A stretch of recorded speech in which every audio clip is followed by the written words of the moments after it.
Boa tarde. Prontos, sejam todos bem-vindos à CBS. Penso que o professor Gaspar também já se encontra na sala. Professor Gaspar, Viva, boa tarde. prontos. Era só para testar o áudio do professor para ver se está em perfeitas condições. Parece que conseguimos lhe ouvir. Muito O bem. vídeo também está funcional, conseguimos ver o professor. E prontos, já estamos prontos para avançar. São 15 horas, né? 15 horas e um. Então significa que já podemos começar com o nosso webinar. Pronto, primeiro gostaria de desejar as boas-vindas ao professor e não só a todos os participantes que estão aqui presentes nesta magna sala. E pronto, vamos começar este pequeno debate, né? Intitulado Sociedade Digital, Desinformação e Proteção dos Direitos Online, não é? Sabemos muito bem que o mundo atravessa uma era, né, da digitalização, no geral, não é? Não vou aqui trazer exceções. Pronto, então, face a essa nova realidade, eu acho que é oportuno, né, discutir como é que a gente pode fazer, que é para fazer face a essa nova dinâmica, não é? Que é da digitalização e não só.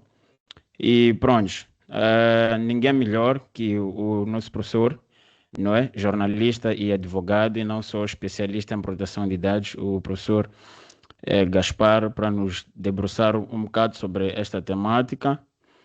E pronto, professor Gaspar, a bola é sua, pode ficar à vontade, a sala é esta, pode fazer a apresentação e pronto, se calhar lá no final vamos deixar um tempo, né? Que é para podermos conversar um pouco com os participantes, né? Em forma de perguntas, se calhar alguns acréscimos, não é? Meu nome é Cornélio, sou um dos hosts aqui da sessão e sou também um dos colaboradores aqui da CBS. O professor Lourenço devia ser o responsável por nos abrir a sala, mas ele está um bocadinho atrasado.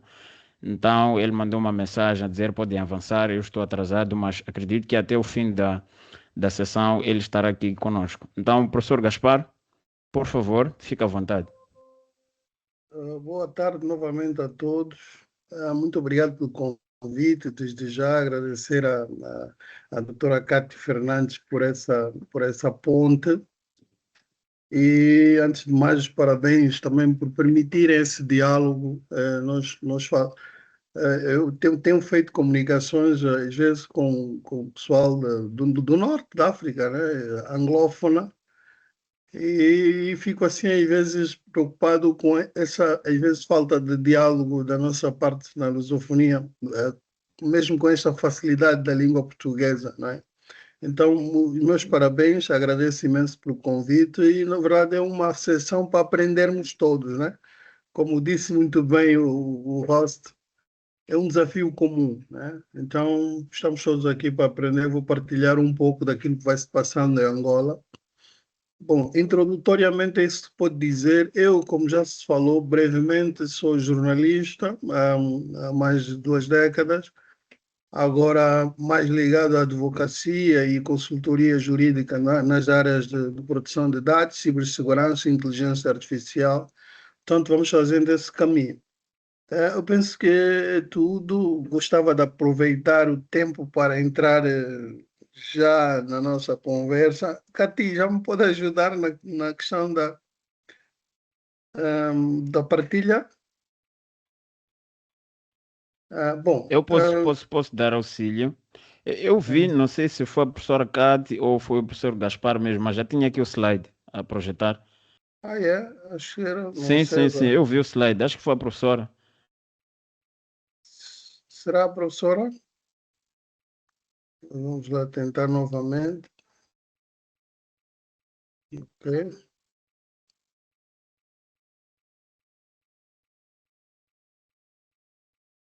muito. Por acaso, reparei que o Uhum. professor Lourenço acabou de fazer essa sala também. Não sei se calhar podíamos Por dar-lhe um e-mail. minuto só para Sim, sim, saudarmos. sim. Aproveita enquanto a Sim, sim, sim, sim. doutora Professor Cátia Lourenço, vai, consegue vai nos ouvir? projetando.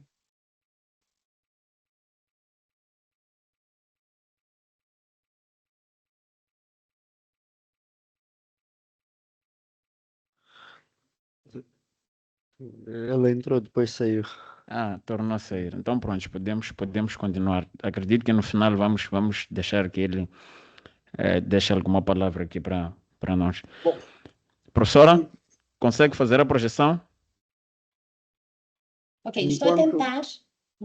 estou a tentar Tá partilhar a bem, janela. enquanto tenta, Já vamos aparece? ainda não. Ainda não, Agora agora sim. sim. Ok. Ok. Pronto, se calhar Ah, clicar ali embaixo para projetar, uhum. né, em tela cheia. Sim, sim. Bom, desinformação, desafio atual nas nossas sociedades digitais que vão vivendo cada vez mais dependente da tecnologia. E a parte introdutora, diria assim, trago essa provocação do artigo que li recentemente, né, que vão ver já daqui a pouco quando se projetar, que é o público não quer a verdade, mas a mentira que mais lhe agrade. Fatores de vulnerabilidade da sociedade portuguesa à desinformação. Um estudo feito por dois especialistas portugueses que avaliaram a vulnerabilidade na sociedade portuguesa quanto à desinformação. E, na verdade, lendo o estudo, sim,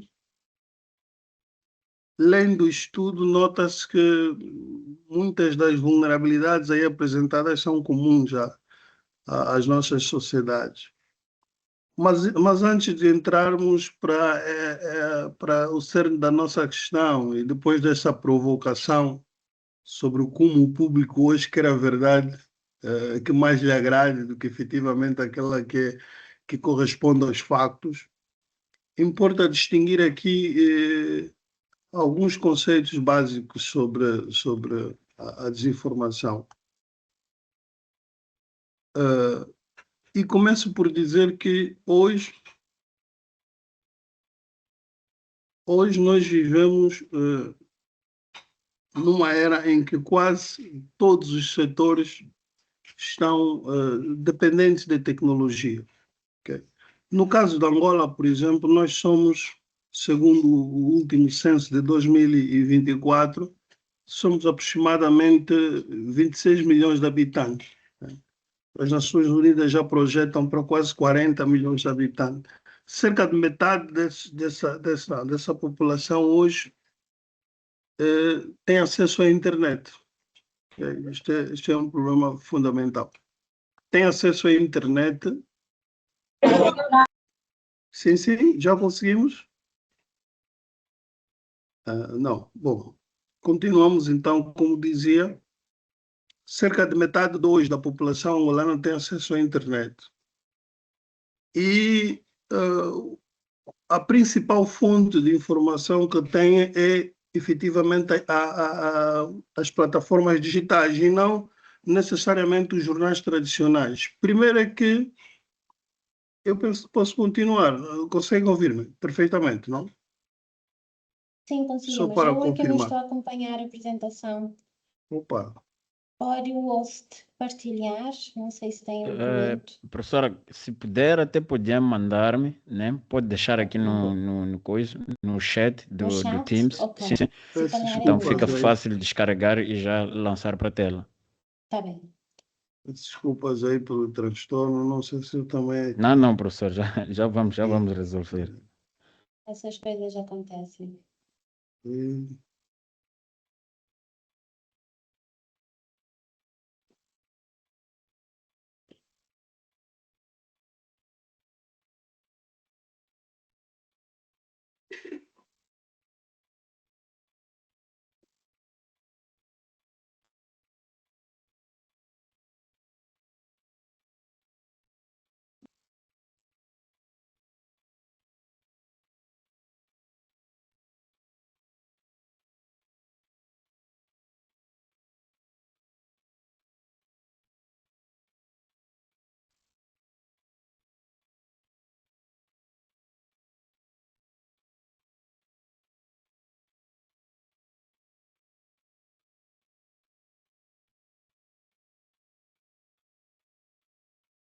Pronto, acho que agora deu.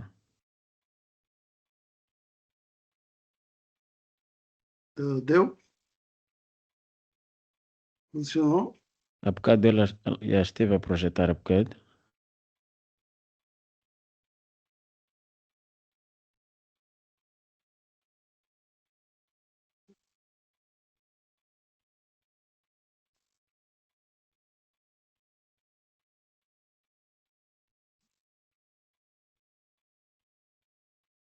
Ah, não conseguimos, né? Eu também vou tentando, mas não consigo.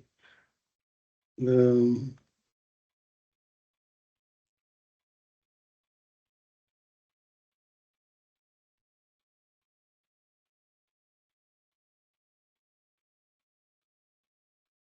então, Eldo, não?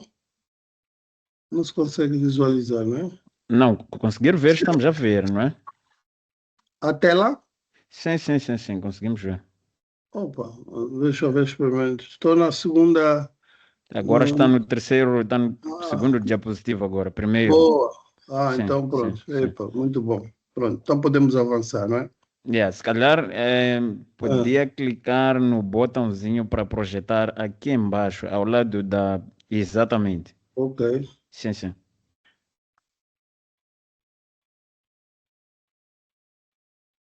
Pronto, melhor? já É isto? está perfeito. Ok. Muito melhor. Bom, vamos lá então.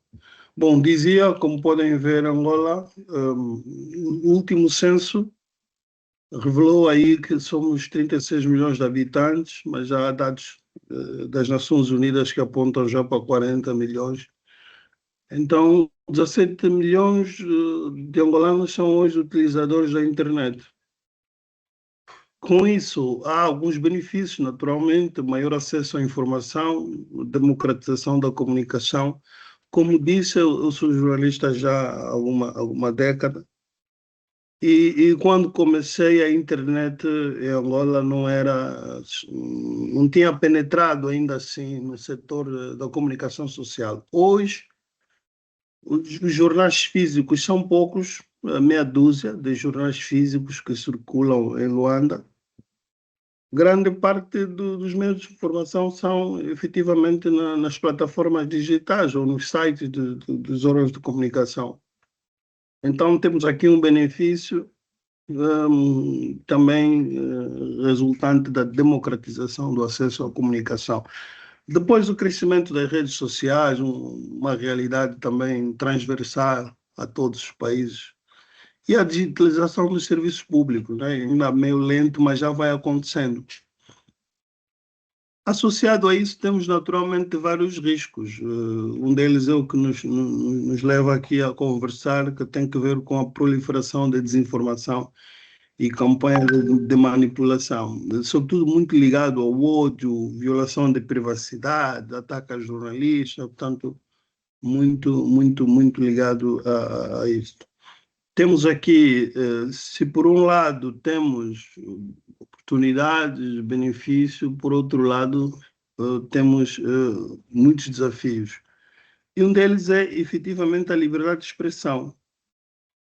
Ou seja, as plataformas digitais, e isso em Angola é bastante preocupante, porque levou a que recentemente tivéssemos aprovada uma lei contra a disseminação de informações falsas na internet, que também já falaremos mais adiante.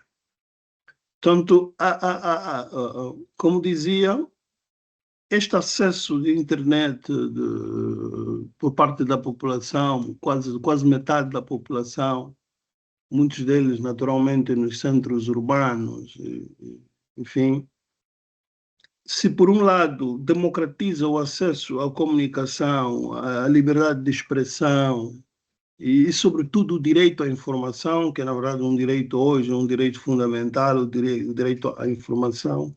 Por outro lado, belisca igualmente outros direitos, como a violação da privacidade, a ação democrática, e muitas dessas campanhas de desinformação. Só para termos uma ideia, como é que isto preocupa, inclusive, a União Africana, é que muitas dessas campanhas de desinformação que hoje circulam nas nossas plataformas digitais, que são a principal fonte de acesso à informação dos nossos concidadãos, essas campanhas são projetadas muitas vezes por atores estatais e não estatais, né? Cada um naturalmente com seu objetivo, seja político, ideológico e até também econômico, muitas vezes, e que vai colocando em causa um conjunto de direitos, como já assinalamos, e principalmente a confiança pública.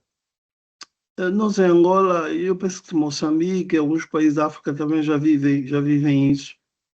Acredita-se muito pouco nas instituições públicas, nos meios de comunicação oficiais. Por um lado, elas também abriram este espaço porque foram pouco interventivas, né? Porque a desinformação, como mostra o caso da Finlândia, também se combate com educação, se combate com ocupar do espaço, posicionamento estratégico, ou seja, uma instituição não pode deixar o seu espaço de comunicação vazio. A Angola deu um passo interessante, que é criar em todas as instituições públicas gabinetes de comunicação institucionais, que são os profissionais que estão sempre ali a fazer comunicado, a desmentir, a informar, enfim, mas também um pouco a correr atrás do prejuízo, mas tem resultado minimamente. Então, nós temos aqui esse grande desafio, que é um espaço público de elevada competição, onde há atores internos, estatais, não estatais, externos, com objetivos diversos, e claramente sempre com a atenção, né, entre a necessidade de garantir segurança nesse espaço público, de não beliscar o direito à informação do cidadão e a liberdade de expressão, mas na mesma medida contrabalançar sim, sim. Posso continuar, né? Ou equilibrar efetivamente com o respeito pelos direitos fundamentais. Eu penso que temos aqui mais uns conceitos básicos para partilhar, pronto, coisa só para nos entendermos em termos de conceitos. Quando Angola discutiu o seu projeto de lei contra a desinformação ou contra a disseminação de informações falsas, que é assim que se chama a lei, a opinião pública foi reduzindo a proposta a fake news. Falavam lei das fake news, e o governo, que colocou a proposta no Parlamento, fez uma campanha insistindo que não se tratava da lei das fake news, mas sim lei contra a disseminação de informações falsas, que é, na verdade, o conceito correto, desinformação. Por quê? Porque, como dizem os teóricos, né, os estudiosos nessa matéria, melhor do que nós, que o fake news é um termo redutor, né? Portanto, o termo mais apropriado é efetivamente desinformação, que acaba por acolher outras manifestações desta categoria, como vemos ali, nomeadamente a misinformation ou malinformation. Na primeira, como vemos, há sempre intenção, a misinformation, perdão, não há intenção de enganar, mas é um desconhecimento, um desejo de ajudar, e a pessoa partilha uma informação falsa sem efetivamente fazer a checagem e ter a noção de que se trata de informações falsas. A malinformation, aí sim, é que já se enquadra nesta categoria, mas nesta categoria há um ponto muito interessante, que é uma área que muito me interessa, que tem a ver com os dados pessoais, ou seja, muitas das desinformações que circulam com aparência de conteúdo legítimo que corresponde aos fatos, circula graças à violação da privacidade, ou seja, alguém têm acesso à nossa conta do WhatsApp ou do e-mail, e por nós sermos credíveis, difunde, dissemina esse conteúdo por via da nossa conta, parecendo então legítimo e verdadeiro. Então, esta relação com a privacidade, com a proteção de dados, é muito interessante acompanhar na questão da desinformação. Bom, como a desinformação compromete os direitos fundamentais, já vimos brevemente, o direito à informação é fundamental. Quando circulam muitas campanhas de desinformação, o espaço público fica comprometido e nós temos, então, uma perda de confiança nas instituições, manipulação da opinião pública, já dizia.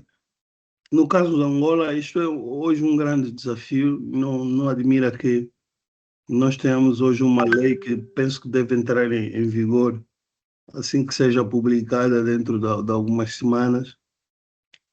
E é bastante crítica em períodos eleitorais, ok? A própria lei também assinala isso. E houve também um debate sobre se estas leis de combate à desinformação não violam efetivamente o direito à informação e à liberdade de expressão. Porque existe uma carta de princípios, além efetivamente da Carta Africana, existe uma carta de princípios sobre a liberdade de expressão da União Africana. Esta carta de princípios, ela inicialmente limitou bastante os Estados a legislarem sobre isso, ou seja, colocando entraves para que o Estado não pudessem, sob pretexto de combater a desinformação, poderem limitar o direito à informação. Por quê? Porque há aqui a necessidade do próprio cidadão poder recolher as informações como poder, ou seja, eu tenho o direito de socorrer-me dos meios disponíveis para me informar, se for no Facebook, se for no WhatsApp, se for numa outra plataforma, eu tenho esse direito de me informar da forma como eu achar conveniente e cruzar como puder. Então, a intervenção do Estado regulando poderia efetivamente limitar também esse direito à informação. Mas muito interessante é notar que depois saiu uma resolução para melhorar alguns princípios. Esta resolução, o que é que veio dizer? Veio dizer assim: os Estados africanos estão muito vulneráveis na questão, em períodos críticos. Viu-se na Covid-19, em contextos eleitorais. Então, depois desta declaração de princípio, houve recentemente, agora no início de 2026, uma resolução em que esse grupo do Comitê dos Direitos Humanos da União Africana vai refletindo e diz que não, sim, os Estados têm sim direito de regular o combate à desinformação, mas num equilíbrio que permita o direito à informação, porque hoje as sociedades africanas estão efetivamente muito vulneráveis. Bom, e depois, naturalmente, a liberdade de expressão, né? Que também há o risco de transformar-se num instrumento de censura. Por exemplo, na nossa proposta, nós temos já uma lei aprovada, mas ainda não em vigor. Nós temos a possibilidade de alguns conteúdos ilícitos, né? Conteúdos ilícitos, poderem ser removidos das plataformas. Okay? Então, isto aqui, entre os jornalistas, foi um debate, mesmo com os deputados da oposição, foi um debate caloroso, porque há aqui a suspeita, né, que possa ser usado como meio para limitar a liberdade de expressão. E depois nós temos, também já falávamos sobre isso, a honra e a privacidade são sempre colocados em causa quando os vídeos são manipulados. E agora o desafio do deepfake, que ainda não vai ser um dos maiores que vamos enfrentar, naturalmente, né? Nós ainda não enfrentamos assim tanto, nós estamos ainda num nível informação muito básica, porque quando tivermos aqui a circulação de conteúdos ao nível de deepfake, vai ser ainda mais desafiante combater isso. A participação democrática em eleições, eu ainda acho que é um dos elementos críticos que legitimam os Estados a intervirem neste domínio. Aliás, estou lembrado que muitos países europeus têm efetivamente isso, né? O regulamento europeu, por exemplo, dos serviços digitais, que também vai nesta linha. E depois temos aqui, então, um exemplo, penso que conseguem acompanhar. A senhora aí ao meio era antiga presidente da Assembleia Nacional de Angola, portanto, essa foi uma... Este aqui é mesmo fake news, porque pretenderam que fosse uma notícia, né? Então circulou como notícia, né? Mas é falsa. Então nós temos ali, mas isto vai sendo replicado, né? Depois de sair do portal, vai sendo replicado nas redes sociais, WhatsApp e Facebook, que são, como dizia, as principais fontes de informação de muitos de nós. Então, com a inteligência artificial, isto tende a piorar, tende a ser mais preocupante ainda. Como dizia, em períodos eleitorais observa-se um aumento de rumores, vídeos manipulados, campanhas de difamação e por aí em diante.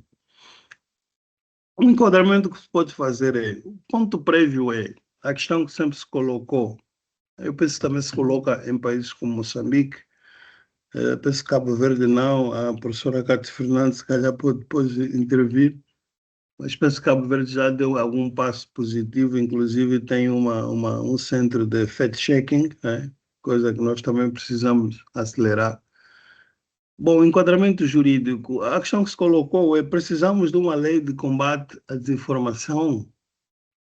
Por quê? Porque os direitos fundamentais estão salvaguardados na Constituição, instrumentalizados em várias leis ordinárias. É o caso, por exemplo, da proteção de dados, né? Nós temos uma lei de proteção de dados muito evoluída, embora precise de alguma melhoria. A lei de imprensa também, para responsabilizar jornalistas. Inclusive temos uma comissão de carteira, uma entidade reguladora da comunicação. Portanto, há aqui uma regulação que poderia efetivamente acolher um combate à desinformação. Depois também temos o Código Penal, que é o ponto mais crítico, né? A difamação, injúria, devassa da vida privada, enfim, já estão previstos e que podiam efetivamente ser aplicável neste contexto. Tanto é que, no nosso caso, nós temos um tipo penal novo, né? Um tipo penal novo, disseminação de desinformação, na nossa lei contra a disseminação de informações falsas. O meu entendimento é que não era necessário isto, por incrível que pareça. Porque aí sim é que se coloca aquele limite que eu falava, de parecer que os Estados, né, pretendem censurar, pretendem cercear a liberdade de expressão. Por quê? Porque para mim bastava os instrumentos já existentes no Código Penal para efetivamente sancionar quem cometesse uma prática delituosa, né, na divulgação de informações falsas. E que a lei se limitasse efetivamente a uma natureza administrativa, né? Civil, se tanto, né? E essencialmente administrativa, ou com multas e coimas, enfim, moderação com obrigação de moderação de conteúdo, que é o que vamos ver efetivamente, que é o que a nossa lei prevê. Então, para mim, bastaria isto. Mas, enfim, a lei está aprovada e vamos ver. Também, muitas vezes, depende da sua aplicabilidade, da forma como a sociedade recebe a norma, aplica, enfim, os tribunais decidem, isso também é relevante. Bom, avançando, entrando no cerne da questão da nossa lei, proposta de lei contra desinformações falsas na internet. Já falava um pouco sobre isso. Foi necessário, sim, regular, era oportuno, porque um dos pontos críticos nestas leis é a necessidade de obrigar que as plataformas digitais tenham obrigações de devida diligência, ok? Isto é o que também fundamentou necessariamente o Regulamento Europeu de Serviços Digitais, que nós temos plataformas, grande parte delas não localizadas nos nossos territórios, nos nossos países, mas são hoje as plataformas nos quais nos comunicamos, partilhamos a maior parte das informações e elas não se responsabilizam muitas vezes pelo conteúdo que circulam nessas plataformas e nem se dignam a remover conteúdos ilegais, por exemplo. Então, essa necessidade de regular a transparência, de garantir que haja transparência, relatório, controlo de conteúdo produzidos por inteligência artificial, portanto, para mim, justifica muito bem a intervenção dos Estados na necessidade de regular, digamos assim, essas plataformas. Outro aspecto fundamental que também se enquadra aqui é, por exemplo, a ausência de representantes. Nós notamos muito isso na proteção de dados, né? Como é que uma plataforma multinacional que atua, os seus efeitos se fazem sentir em Angola, se fazem sentir em Moçambique, se fazem sentir em Cabo Verde, como é que elas não têm um representante nos nossos países, por exemplo, seja para efeitos de proteção de dados, seja para efeitos de conteúdos ilícitos, enfim, de desinformação. Portanto, e sim, eu penso que essa lei é bastante oportuna e aplica-se muito, muito, muito bem.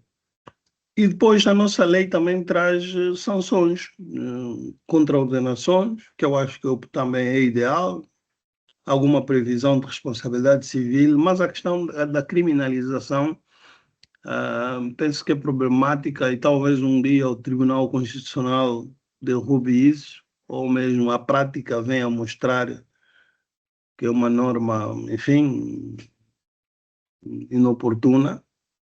Mas por fim, a lei não é só, não traz só multas, traz também um aspecto muito relevante no combate à desinformação, que é a prevenção, educação digital e literacia mediática. Falava inicialmente do exemplo da Finlândia, país que eu já visitei, e inclusive quando estive na Finlândia, visitei escolas primárias, e chamou-me a atenção a forma como se ensina logo nas escolas primárias a permitir que as crianças, a partir de tenra idade, consigam distinguir conteúdos manipulados de conteúdos verdadeiros, opinião, de factos, enfim, é muito interessante. E não admira que a Finlândia esteja no top, né, das Nações Unidas no combate. Dizem que é pela quarta vez consecutiva que lidera o combate à desinformação. Portanto, a lei não serve só para prever sanções e obrigações às plataformas digitais, mas também a exigir que haja um ecossistema, uma governança no combate à desinformação e que todos os atores são chamados, as escolas do ensino fundamental, primário, as universidades, enfim, todos, porque quando eu falava das eleições, parecia que a desconfiança pública, a integridade dos processos democráticos são os únicos alvos, né? Mas não, isto é para todos, né? As nossas empresas, enfim, os setores fundamentais, a nossa saúde, como se viu na Covid, por exemplo, desinformar sobre o efeito de uma vacina é catastrófico quando os médicos e os cientistas lutam anos a fios, recolhem financiamento para conseguirem uma vacina, para conseguirem uma cura, mas depois vem alguém num clique e consegue destruir todo aquele trabalho humano de muito sacrifício que pode efetivamente beneficiar um grande grupo da população, mas alguém deita abaixo isso com uma fake news, com uma notícia falsa. Portanto, nós todos devemos ser chamados a integrar este combate contra a desinformação. Daí a necessidade de ter esse elemento de prevenção que coloca a educação digital, a literacia, enfim, no centro de toda esta regulação. E, no fundo, também é uma experiência que vamos colhendo de muitos outros países. Eu falei da Finlândia, mas também podia apresentar o caso da Estônia, que é muito bom, bem relevante. Angola também vai tentando, Angola, o Quênia, penso, vão tentando colaborar o máximo, cooperar o máximo com o Quênia com a Estônia para colher boas práticas, experiências interessantes.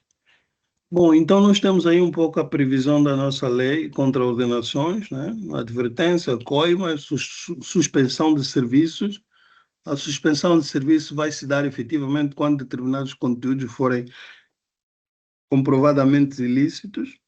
As coimas podem atingir 35 mil salários mínimos, é muito pesado para algumas empresas, mas também sabemos, aqui é preciso notar que isto é tão relevante porque muitas dessas empresas, o que está a acontecer com essas plataformas, e grande parte de nós já vamos acompanhando isso, é que com a inteligência artificial os algoritmos entram em campo e grande parte do conteúdo, às vezes falso, é reproduzido continuamente. E por quê? Porque essas empresas ganham com isso. Então, daí a previsão das coimas atingir efetivamente isto. Né? O crime que falava da desinformação tem essa moldura penal. Pode ir de 1 a 5 anos, perturbação da ordem pública, de 3 a 8 anos, ódio, violência, difamação, e de 4 a 10 anos, segurança nacional ou eleições. Vejam o último ponto, né, que eu falava sobre as eleições, que é a área crítica, tem aí a moldura penal agravada. Então, grande parte dos Estados veem isso como uma grande ameaça, tanto é que a União Africana permite efetivamente, ou até vamos lá, apela aos Estados a regularem efetivamente para garantir a integridade dos processos democráticos. Os direitos dos cidadãos, a lei, como dizia, cria um ecossistema, né? Não impõe só sanções ou deveres das plataformas, mas também exige que se respeite os direitos dos cidadãos. Enfim, nós vamos ter direito à denúncia. Como é que isso vai se processar na prática? Ainda estamos para ver, porque nós teremos, ao abrigo da lei, duas instituições que penso que a maior parte dos países tem, que é uma entidade reguladora da comunicação, que já existe, e o Instituto Nacional das Comunicações também já existe. A lei designa estas duas instituições como aquelas que vão regular. A entidade reguladora da comunicação competente para questões relativas à comunicação social previstas na lei, e a outra, o INACOM, competente para questões tecnológicas, né, de comunicações eletrónicas, no caso de suspender a atividade, remoção de conteúdos, por aí além. Então, nós temos algumas proibições também. Sobre as proibições é muito interessante, e isto, se calhar, falávamos um pouco sobre isso. Proibições de contas falsas, bots não identificados de redes artificiais. Grande parte das campanhas de desinformações, em Angola, sobretudo, coisas confirmadas com alguns estudos, algumas reportagens jornalísticas, é que muitas informações falsas são disseminadas por contas falsas. A lei chama de contas inautênticas, né? Essas contas falsas, as plataformas têm o dever de nos garantir transparência sobre essas contas, de quem são as contas, onde estão criadas, enfim, as plataformas têm aqui deveres reforçados para garantir que não hajam contas falsas a disseminar informações não verdadeiras. E depois temos a publicidade não rotulada, né? Que também já vai acontecendo, que é aquela publicidade ou informações pagas, mas que circulam como notícias, e é preciso, no âmbito do direito de transparência, que elas informem que efetivamente aqueles conteúdos são pagos, ok?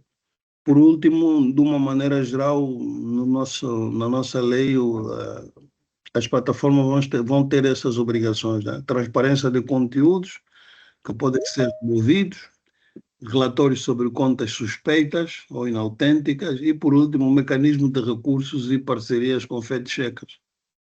Nós só temos penso que um site de fact-checking que é privado, mas eu penso que aí seria o maior desafio, ou é um dos maiores desafios dos Estados, é garantir que haja esse serviço em quase todas, enfim, organizações, sobretudo aquelas universitárias, com reguladores, enfim, que vão garantindo, e com alguma independência também, né? Porque aqui é um ponto sensível de dizer o que efetivamente é falso ou não. Então, quanto mais independente for essa instituição ou consórcio, geralmente é consórcio também, é sempre melhor do que uma única entidade a assegurar isto. Então, olha, ponho aqui uma imagem da nossa proposta de lei sobre a disseminação de fake news ou informações falsas e embaixo coloco a Comissão, né, Africana dos Direitos Humanos tem esta declaração de princípios sobre a liberdade de expressão e acesso à informação. Eu dizia lá à frente, em como esta declaração teve ali uma resolução para servir como aclaração, né, de alguns princípios, a permitir que os Estados tivessem essa liberdade de regular para garantir a integridade, sobretudo em processos eleitorais ou em períodos mais sensíveis, como campanhas de vacinação, enfim, muito vulneráveis à desinformação. E, assim, já para concluir mesmo a minha apresentação, já vou me estendendo, dizer que o papel do Estado, das plataformas digitais, da sociedade civil nunca foi tão urgente no combate à desinformação. Aqui o termo governança se aplica como uma luva, porque não bastará apenas a entidade administrativa sancionar aplicando multas ou coimas, não bastará apenas a polícia, os órgãos judiciários combaterem os crimes associados, mas é preciso olhar para os bons exemplos, as boas práticas e começar de todo o lado, né? Eu dizia aí há pouco sobre a literacia, a sociedade civil tem que ter um papel muito forte e inclusive no fact-checking, né? A sociedade civil tem que participar muito no fact-checking para garantir alguma transparência na remoção de conteúdos, para garantir independência efetiva e sobretudo, fiscalização, né? Então, daí a necessidade de todos participarmos nisto. Por último, penso que, olha, era mesmo o último slide. Muito obrigado pela atenção. Eu penso que o essencial foi passado, 1 hora, deu para avançarmos aqui o que vamos vivendo em Angola. Sim, Aires, Elton, perdão, Elton. Tem o microfone desligado.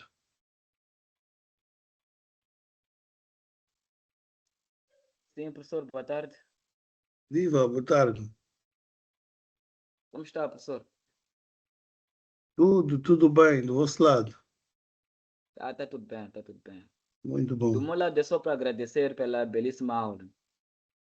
Pá, Foi muito um obrigado. espetáculo de bola mesmo. Muito Obrigado, obrigado obrigado pelo por dizer. Obrigado. conhecimento transmitido nessa aula. Muito obrigado. Obrigado.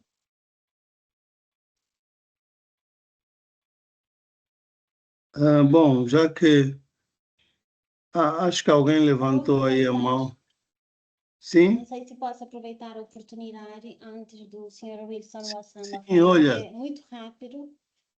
Sim, para pode. E até pode aproveitar e falar um pouco do fact-checking que vai acontecer. Não sei. Pronto, permitam-me aqui a reverência. Tenha bondade.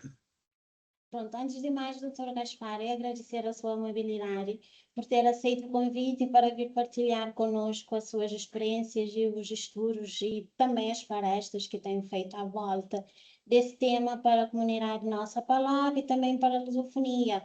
Agradeço, pronto, os insights que pôde aqui partilhar conosco, principalmente a parte regulatória, que neste momento eu penso que é o principal calcanhar daqueles e os desafios dos vários países, especificamente os do sul global, ainda estamos a empreender esse caminho de tentar regular as plataformas no que tange às responsabilidades que devem assumir com relação aos conteúdos maléficos, que vai desde a desinformação, nas suas especificidades, ao discurso de ódio, à propagação de violência também no ambiente digital. Eu penso que isso para nós ainda é um grande desafio. No entanto, como disse bem, iniciativas interessantes já têm vindo a ser feitas, a começar pela própria Comissão Africana de Direitos Humanos e dos Povos, que fez aqui muito bem referência no que tange aos princípios, à Declaração dos Princípios, aliás, e também pelas iniciativas que nós temos vindo a ver, designadamente o atual desafio que a Angola não é, teve de empreender para a aprovação da lei sobre a disseminação de informações falsas na internet e pelos desafios que virão no que tange à aplicação prática e execução desse diploma. No que tange ao fact-checking, de facto, posso só acrescentar uma informação, é que Cabo Verde ainda não temos um diploma que regulamente esse fenómeno de desinformação, mas nós, o nosso Código Penal já inclui crimes no que tange à injúria, difamação e crimes de ofensa à honra. O nosso Código Penal já prevê e já temos também dispositivos legais no que tange à cibercriminalidade, mas não enfoca especificamente no que tange à divulgação de notícias falsas. Mas a Autoridade Reguladora para a Comunicação Social, que é a entidade competente para, em Cabo Verde, regular o setor da comunicação social, já faz essa ponte no que tange à regulação dos setores tradicionais, dos mídias e os mass mídias. E nós, tudo o que tange à divulgação de notícias pelos órgãos de comunicação social, nós já fazemos essa regulamentação. No entanto, a própria entidade também, juntamente com duas outras instituições, a AJAC, que é a Associação Nacional de Jornalistas, e a Universidade de Cabo Verde, teve uma iniciativa de implementar o primeiro centro de verificação de factos em Cabo Verde, que é o que esse centro tem vindo a fazer, que é verificar informações que são divulgadas na internet em Cabo Verde, não é? E tentar moderar esses conteúdos no sentido de ver se são verdadeiros, falsos, se são manipulados, no sentido de consciencializar também o público dessa temática em como não é consumir informações que muitas vezes são perigosas ou mal intencionadas e são divulgadas, não devendo, não é, no espaço público ser consumido ou partilhado de qualquer forma. Portanto, considerando aquilo que é a iniciativa da autoridade reguladora, isso também é importante para a literacia mediática, não é?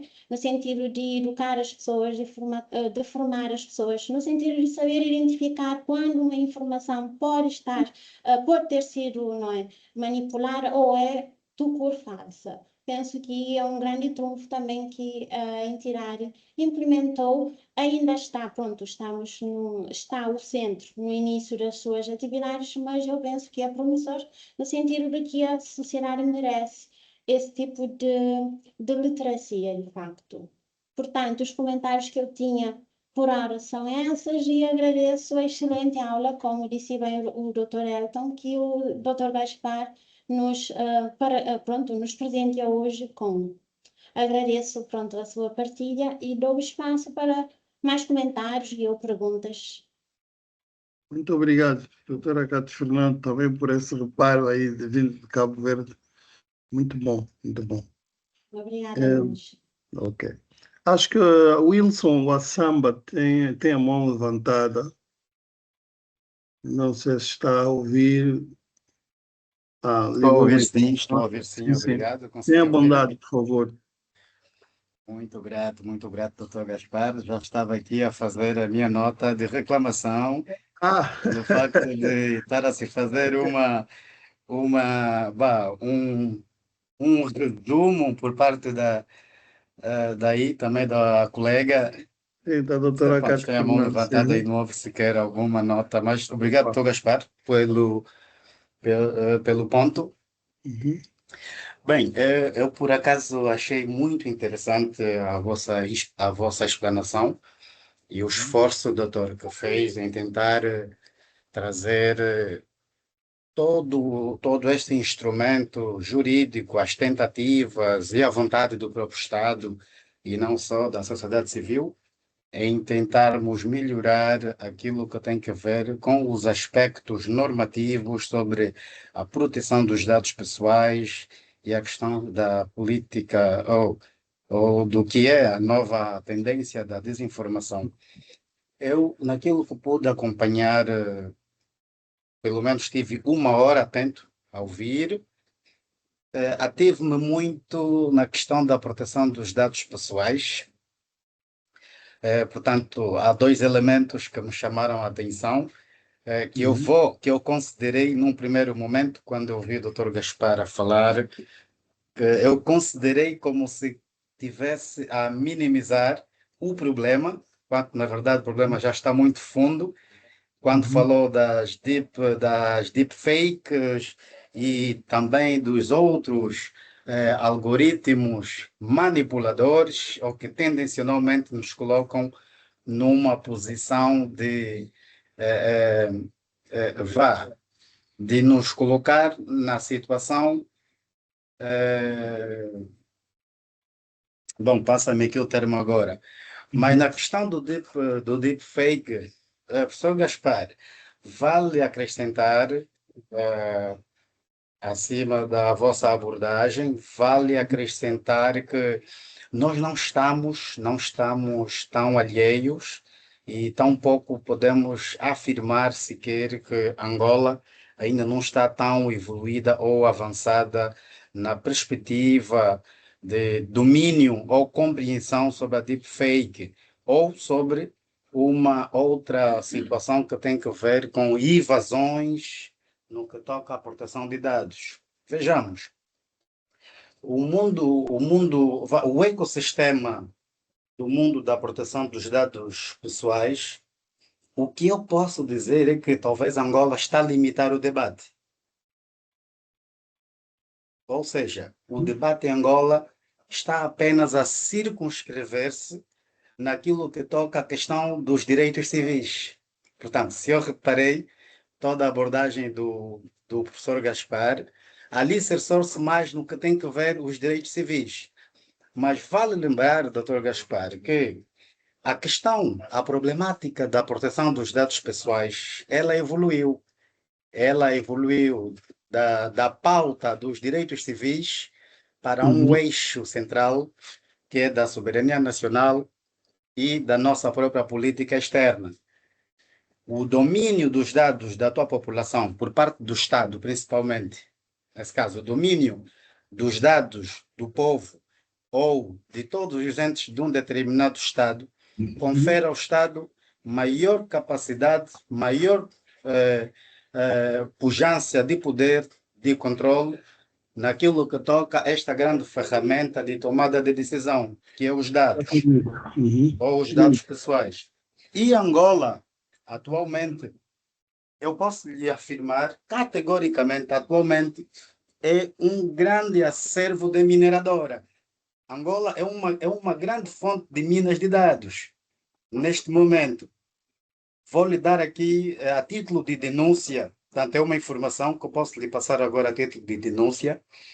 Se fazermos uma incursão, uma visita a nível do São Paulo, no mercado de São Paulo, na via principal, até o mercado do Quicolo, vamos verificar, mas isto é um dado, não é um dado, não é um dado anártico, é um dado estudado, porque eu fiz um relatório relativamente a isto, por uma questão que me chamou a atenção.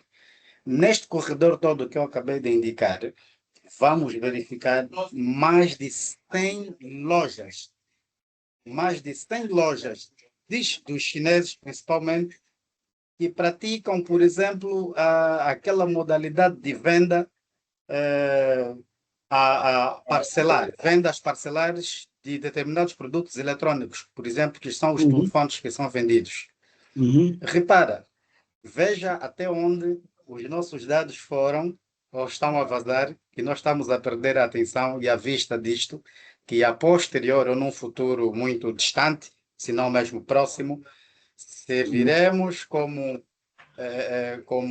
cobaias até de manobras sequer. Muito Veja obrigado. Os requisitos que eles colocam para se Para poder acesso entrar ao neste crédito. negócio. Muito obrigado, Desculpa? Wilson. Muito obrigado, Wilson Assamba, pela vossa valiosa contribuição. Estamos Ainda aqui estou em fala, não sei se é o limite. Temos que correr já com o tempo. Pedia só alguma síntese, por favor. Já estamos na nossa reta final. Se puder concluir, por favor.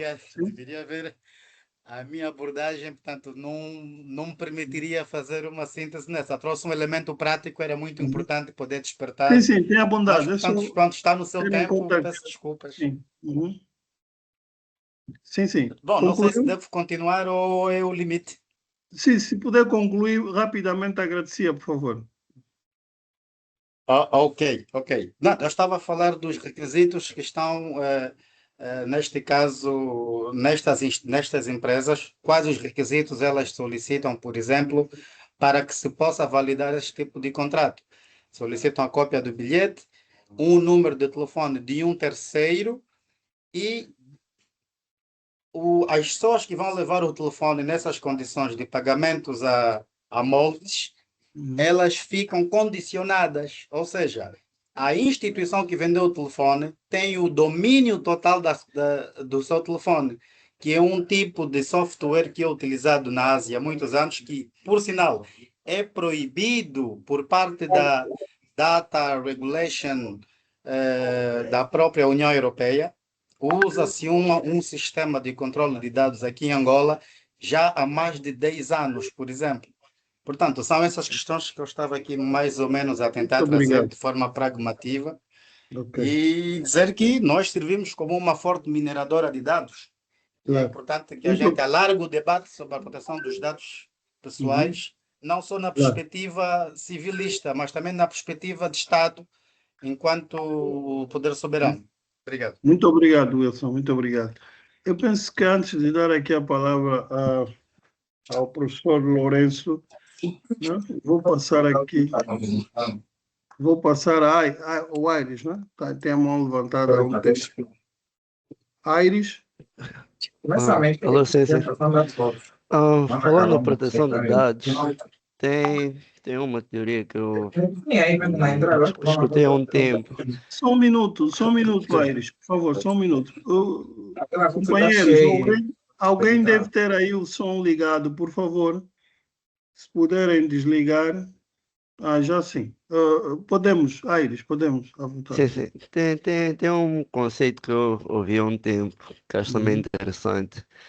Dizem que, exemplo, se o Pentágono fizesse uma ferramenta de espionagem também para recuperar dados das pessoas, as pessoas não haviam de aderir ao serviço.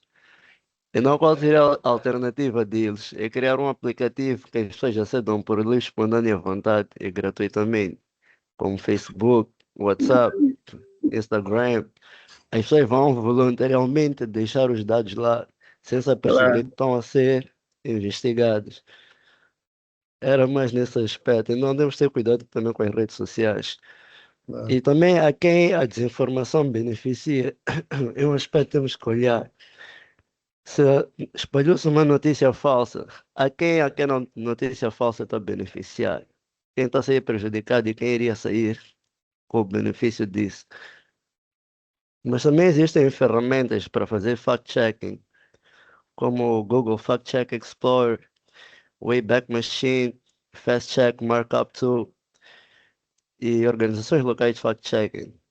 Exemplo, Africa Fact Check. Era mais por aí. Muito obrigado.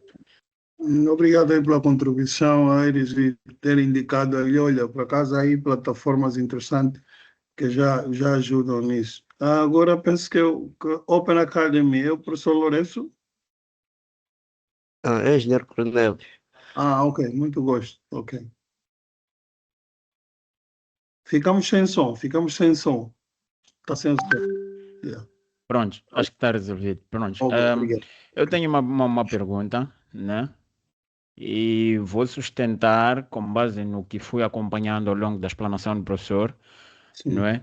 Que tem que ver com o que o professor deixou evidente, não é? Que a desinformação ela representa uma ameaça real, não é? É, pronto, uma ameaça real aos direitos fundamentais e não só a confiança nas instituições, não é? O professor vinha falando que as instituições públicas muitas das vezes não têm a credibilidade que deviam ter, não é? Isso tudo porque há muita desinformação, há muita informação negativa partilhada, às vezes até das próprias instituições, ou para denigrir a imagem das instituições e não só de singulares e tal. Então, pronto. E fica claro também, ou ficou evidente também que o Estado acaba recorrendo, né, ao enquadramento jurídico, né, para reforçar, né, alguns cuidados e não só a implementação de leis para regular a circulação ou a difusão da informação em diferentes mídias, não é?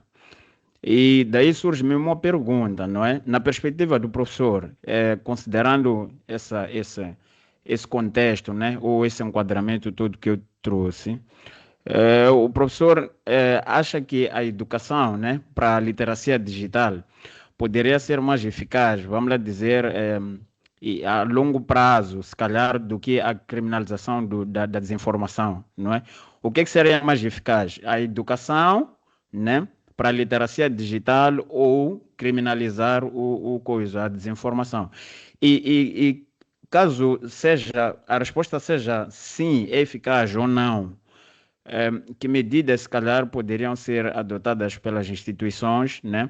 Faço essa pergunta por estar aqui, se calhar, em representação de uma instituição de ensino superior que é ela baseada no ensino online, não é? Nós trabalhamos mais com as tecnologias, então acabamos enfrentando isso também como um desafio, não é? Então, eu gostava de saber do professor, o que é que acha disso? Será que medidas podem ser tomadas, não é? Para subir ou se calhar passar por de cima desse pequeno desafio, né? O que é que as universidades, instituições públicas podem fazer? Porque existem estudos especialistas que defendem que nenhuma lei, se calhar, poderá funcionar enquanto a comunidade não estiver preparada do ponto de vista analítico, crítico, que é para saber separar o bom do mal. Então, não há nenhuma lei, até pode introduzir leis e leis e leis, mas enquanto a comunidade não estiver instruída para lidar com esse tipo como é que se diz, de dinâmica da disseminação de informação, pode não funcionar. Então, eu gostava de saber, professor, como é que as universidades ou instituições de ensino posicionam-se face a essa realidade. Muito bom, muito bom. Obrigado aí por essas questões muito pertinentes. Eu penso que vou responder já rapidamente a essas duas questões. e depois passo mais para colher uma ou duas e por aí, seguimos. Mas começo pelo Wilson Assamba. Wilson, na verdade, nós não minimizamos a proteção de dados na nossa abordagem. O que foi centrarmos a abordagem naquilo que hoje é o centro do debate, ou seja, é preciso separar as coisas, né? Nós temos uma lei de proteção de dados muito avançada e que ainda vai sofrer alterações. E temos agora uma lei, né, contra a desinformação. Veja, na questão da desinformação, os dados pessoais são trazidos num capítulo, é natural, porque o cerne da questão não é efetivamente a privacidade, mas é a disseminação de informações por diversas plataformas que nem sempre tem em conta ou se socorre de dados pessoais, ok? O recurso aos dados pessoais para disseminação de informações falsas ocorre numa outra categoria do amplo grupo de desinformação. Então, é uma questão pontual associada. Não é que... Aliás, o meu grande trabalho enquanto consultor e pesquisador, quer no mestrado, quer em outros trabalhos, tem sido efetivamente a produção de dados, né? A produção de dados e a cibersegurança. E eu compreendo muito bem esses temas, tanto é que, ao trazer aqui para a desinformação, trazemos-lo apenas numa das categorias da desinformação, está vendo? Ok? Agora, o que coloca em relação às lojas chinesas que recolhem dados pessoais, sim, isso é um problema transversal para todos os países. Penso que Moçambique vive a mesma realidade, que é o que é. As agências de proteção de dados, ou Centro Nacional de Proteção de Dados, ou Comissão, como muitos países chamam, não têm quadros suficientes para andarem a fiscalizar. Não? Ou seja, para os moçambicanos que me ouvem, nós temos aqui uma instituição muito forte em Angola que se chama a Administração Geral Tributária, AGT, né? Que tem competência para a matéria tributária. Ela tem muitos fiscais que batem a porta a vários estabelecimentos, exigem, enfim, encerram o estabelecimento. Nós não temos isso numa agência de proteção de dados. Uma agência de proteção de dados, quanto muito, no nosso exemplo, o Wilson deve ter 100 profissionais, está vendo?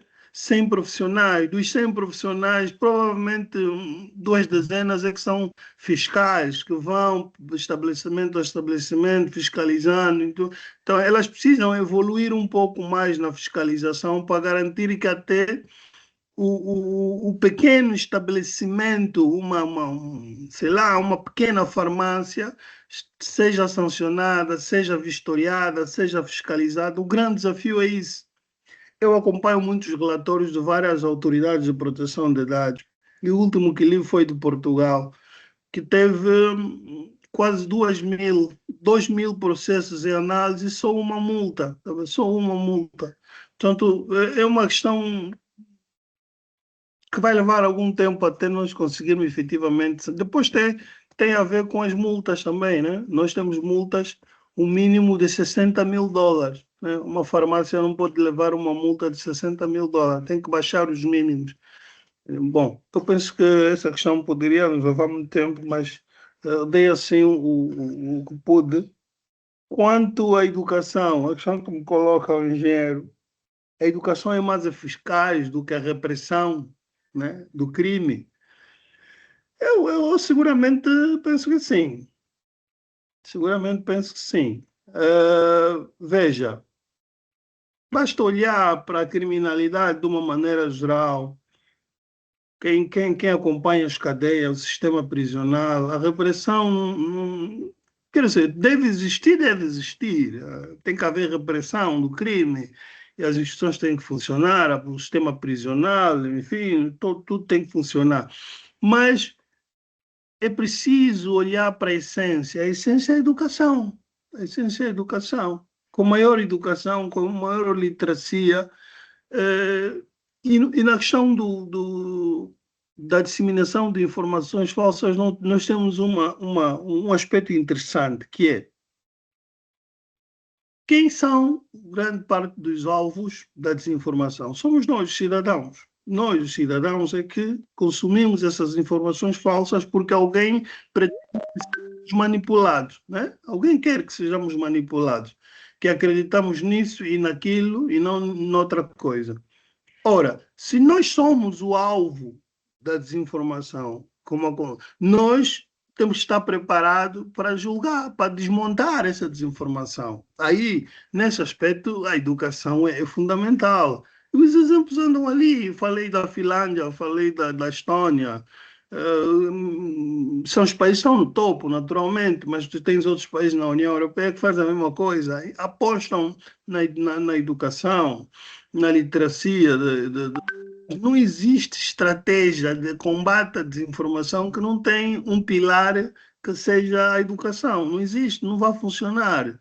Porque se as pessoas, os cidadãos é que são os alvos dessas campanhas de desinformação, então elas é que têm, os cidadãos é que têm que estar preparados para compreender aquilo que é falso.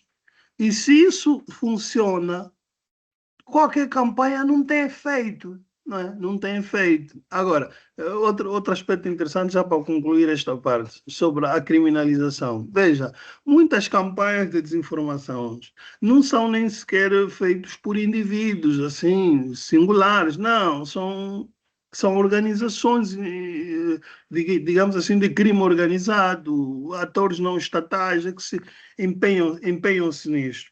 Esses atores, ok? Naturalmente fica difícil responsabilizá-los. Estão colocados fora do nosso território, naturalmente, não é? Têm recursos avultados e fica difícil responsabilizar estes atores. Volto a dar o exemplo da Finlândia, né? Tem vizinhos hostis, né? A Finlândia tem vizinhos hostis que disseminam diariamente campanhas de desinformação para os seus cidadãos. Mas os cidadãos, como estão preparados, aquelas campanhas nem surtem efeito algum. Portanto, a educação tem várias, digamos assim, várias perspectivas de como pode efetivamente ser mais eficaz do que a repressão isoladamente, do que enfim, bloqueios de mídia, remoção de conteúdos, que também é uma coisa que implica recursos enfim, e recursos é o que as instituições públicas menos têm. Então, espero ter respondido brevemente aí as questões. Vejo aqui a presença do ilustre professor Dr. Lourenço Dias, que muito saúdo já aqui e agradeço mais uma vez pela oportunidade. Bom, então era isso. Se houver, se tanto, mais uma intervenção e já estamos mesmo na nossa reta final.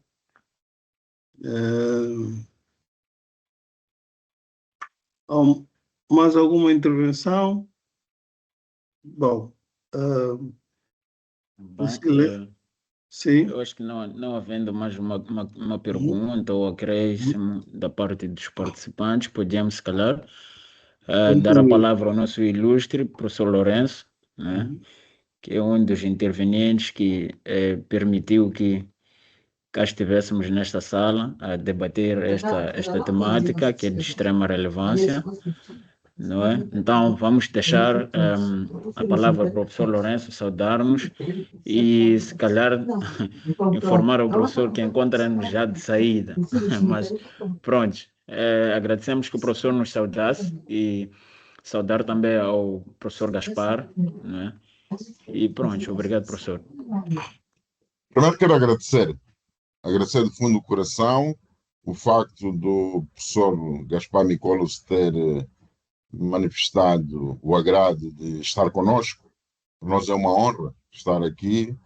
Por outro lado, enaltecer o brilhante trabalho que o engenheiro Cornélio Costa tem nos estado a oferecer, sobretudo a garantir que estas aulas, estes webinars se realizam.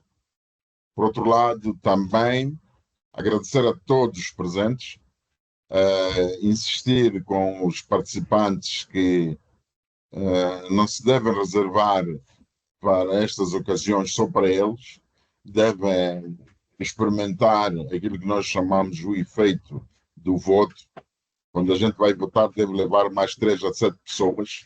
Portanto, quando a gente vai assistir uma conferência desta envergadura, que é rara, né? Nós devemos sermos nós mesmos a mobilizar as pessoas para estarem presentes. E estão presentes.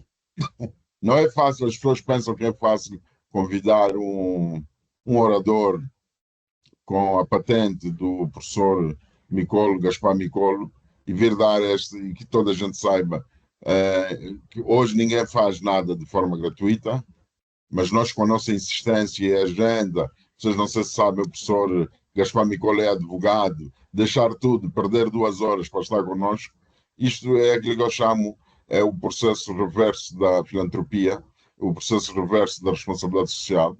Já quase que não precisamos das grandes empresas para sentir a responsabilidade social. Os próprios professores, as próprias pessoas com alguma experiência relevante já podem estar connosco. Quero agradecer também ao meu amigo que está aqui presente e dar a conhecer também ao professor Gaspar Micolo, que é o meu herói, que é o Elton Henrique Nhomave.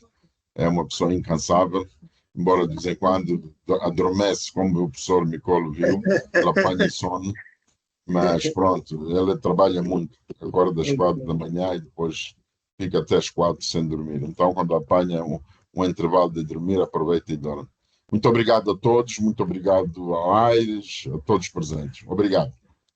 Obrigado. Muito obrigado. Se calhar pedir aos presentes que liguem as suas câmeras para fazermos uma foto de família. Elton, se estiveres aí, peço que faça uma foto.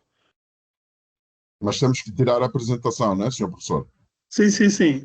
Devo tirar. Para facilitar o... Pensou. Yeah, para facilitar. O Aires vai fazer a foto, e o Elton também faz o print screen. Não sei se está aí. Pedir aos colegas para ligarem as câmaras. Isso também dá-me a mim a possibilidade de perceber. Boa tarde, doutora Julieta. Boa tarde, professor Dourens. Obrigado. Falta a Tânia, ainda não abriu a câmara. Ela aí também, ela avoco, não vemos o rosto. Ok. Muito obrigado Elton, a todos. já está? Já? Aires, já está? Já está. Obrigado. Ok. Muito obrigado. Muito obrigado, professor Gaspar. Foi um prazer. Sempre disponível, igualmente, sempre disponível. Gratidão. Aqui. Vamos marcar mais uma sessão. Perfeito. Muito obrigado. Boa tarde. Boa tarde. Não sabe.